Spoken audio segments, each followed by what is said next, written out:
Hello friends, welcome to খেল দুনিয়া।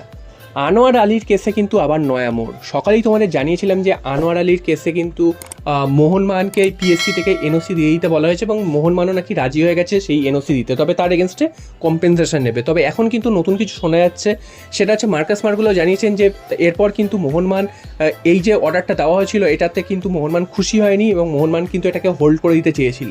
তো আজকের সকালে বা দুপুরের দিকে কিন্তু এই নিউজটা বেরিয়ে আসে, সেটা হচ্ছে এটাকে এই অর্ডারটার ওপর কিন্তু স্টে অর্ডার হয়ে গেছে, অর্থাৎ 10 তারিখ অবধি এটা স্থগিত করে দেওয়া হয়েছে। অর্থাৎ 10 তারিখ অবধি মোহনবাগানকে কিন্তু এনওসি দেওয়ার কোনো প্রশ্নই নেই। আগে দুপক্ষের কথাবার্তা হবে, শোনা হবে, সেখানে ঠিক হবে কে ঠিক কে ভুল, তারপর কিন্তু সেই বিষয়টা নিয়ে এগোনো হবে। তো আগামী 10 তারিখ অবধি আনোয়ার কিন্তু এনওসি পাচ্ছে না, অর্থাৎ অন্য কোনো ক্লাবে জয়েন করতে পারছে না।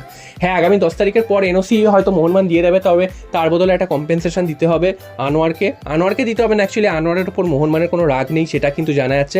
মোহনবাগান যেটা বলতে চেয়েছে, হয়তো আনোয়ার নিজে থেকে কাজটা করেনি, আনোয়ারকে ইনফ্লুয়েন্স করা হয়েছে যাতে এই কাজটা করা হয়। তাই জন্য আনোয়ারের থেকে যে মোহনবাগান ক্ষতিপূরণ চাইছে তা কিন্তু নয়। মোহনবাগান ক্ষতিপূরণ মেনলি চাইছে ইস্টবেঙ্গল এবং দিল্লি এফসি থেকে 10 কোটি এবং সাথে কিন্তু দুটো ট্রান্সফার ব্যান। তো এটাই কিন্তু মোহনবাগানের দাবি এবং মোহনবাগান কিন্তু বলেছে যে আমরা ছেড়ে দেবো যদি আমাদের কিন্তু এই টাকাটা দিয়ে দেওয়া হয়। তো দেখা যাক শেষ পর্যন্ত এই টাকাটা দেওয়া হয় নাকি আনোয়ারকে মাঝপথে ফেলে দেয় ইস্টবেঙ্গল এবং দিল্লি এফসি, সেটাও কিন্তু দেখার, কারণ এত টাকা কিন্তু কোনো ক্লাবের পক্ষেই চট করে দেওয়া সম্ভব নয়। এই টাকা দিয়ে কিন্তু অনেক ভালো ভালো প্লেয়ার চলে আসবে। তো শুধুমাত্র আনোয়ার আলীর জন্য এই টাকাটা খরচা করতে তারা কতটা ইচ্ছুক সেটাও কিন্তু দেখা হবে। যদিও এই মুহূর্তে ইস্টবেঙ্গল এবং দিল্লি এফসি দুজনেই জড়িয়ে গেছে, কারণ আনোয়ার কিন্তু ওই শুরুতেই বলে দিয়েছে তিনি ইস্টবেঙ্গলের প্লেয়ার, তিনি মোহনবাগানে থাকতে চান না, ইস্টবেঙ্গল খেলতে চান এবং তিনি ইস্টবেঙ্গলের সইও করে নিয়েছেন। এই কথাটা বলার সাথে সাথেই কিন্তু ইস্টবেঙ্গল বিষয়টাতে জড়িয়ে গেছে। এবার কিন্তু যাই কিছু প্রমাণিত হোক, যদি ইস্টবেঙ্গল দোষী প্রমাণিত হয় সেক্ষেত্রে কিন্তু ইস্টবেঙ্গলকে শাস্তি পেতেই হবে। সেক্ষেত্রে কিন্তু একটা জরিমানা তো হবেই, অর্থাৎ মোহনবাগানকে যে কম্পেনসেশনটা দিতে হবে। এছাড়াও কিন্তু দুটো ট্রান্সফার ব্যান কিন্তু অপেক্ষা করছে।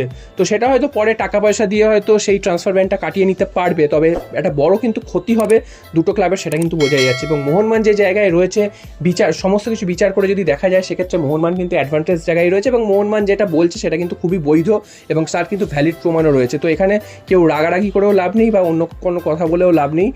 এটা কিন্তু সবার সামনেই জলের মতন পরিষ্কার। এটা শুধু আমরা শুধু বলছি না, এটা কিন্তু যারা এর সাথে জড়িত রয়েছে বা বড় বড় যারা এটা রয়েছে তারাও কিন্তু বলছে যে এই জিনিসটাতে কিন্তু মোহনবাগান এগিয়ে রয়েছে এবং মোহনবাগান যে যাবতীয় যা দলিল পেশ করছে সেগুলো কিন্তু সবই বৈধ। এবং উল্টো দিকে ইস্টবেঙ্গল বা আনোয়ার আলী বা দিল্লি এফসির কিন্তু কোনো কথার ঠিক নেই এবং তারা কিন্তু একটা বিরাট ফাঁসায় ফেসে গেছে। তো দেখা যাক শেষ পর্যন্ত কী হয় আনোয়ার আলীর কেস। তো আগামী 10 তারিখ অবধি কিন্তু বিষয়টা ঝুলে থাকলো, সেটা কিন্তু